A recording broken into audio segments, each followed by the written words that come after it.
અનેક મહત્વના સમાચાર જોઈએ તો અમદાવાદ ફટાકડા ફેક્ટરી બ્લાસ્ટ કેસમાં સૌથી મોટા સમાચાર આવ્યા છે। ફટાકડાની ફેક્ટરીમાં બ્લાસ્ટમાં 9 લોકોના મોત થઈ ચૂક્યા છે। એલજી હોસ્પિટલમાં દાખલ 9 પૈકી 8 લોકોના મોત થઈ ચૂક્યા છે। 3 મહિલા, 3 બાળક અને 2 પુરુષના સારવાર દરમિયાન મોત થયા છે। એલજી હોસ્પિટલમાં હાલ 1 મહિલાની સારવાર ચાલી રહી છે।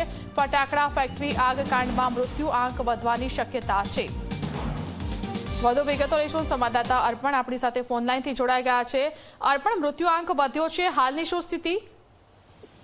ફાલ્ગુની, હાલ માહિતી મળી રહી છે તે મુજબ જે અત્યંત ગંભીર બનાવ બન્યો છે તેના શરૂઆતમાં ખૂબ જ અસમંજસ હતી, કારણ કે એક જ સમયે જુદી એજન્સીઓ દ્વારા મૃતદેહો અને ઇજાગ્રસ્તોને અલગ અલગ લોકેશન પર પહોંચાડવામાં આવ્યા, જેને એજન્સીઓ અને તંત્ર વચ્ચે પણ આંકડાને લઈને સંકલન નહોતું થતું, પરંતુ હવે પરિસ્થિતિ ધીમે ધીમે સ્પષ્ટ થઈ રહી છે। જે ભાઈ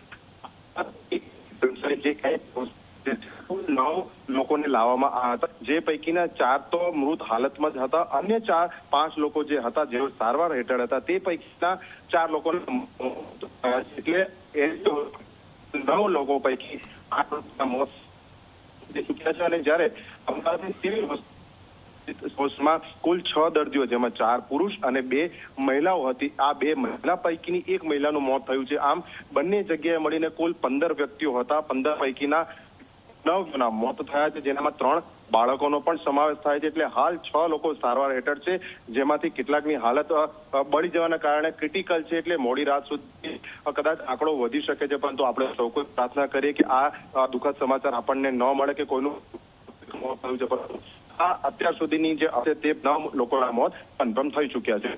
બિલકુલ અર્પણ, આભાર આપનો માહિતી આપવા બદલ। તો અમદાવાદ ફટાકડા ફેક્ટરીમાં જે બ્લાસ્ટ થયો અને એમાં 9 લોકોએ જીવ ગુમાવ્યા છે।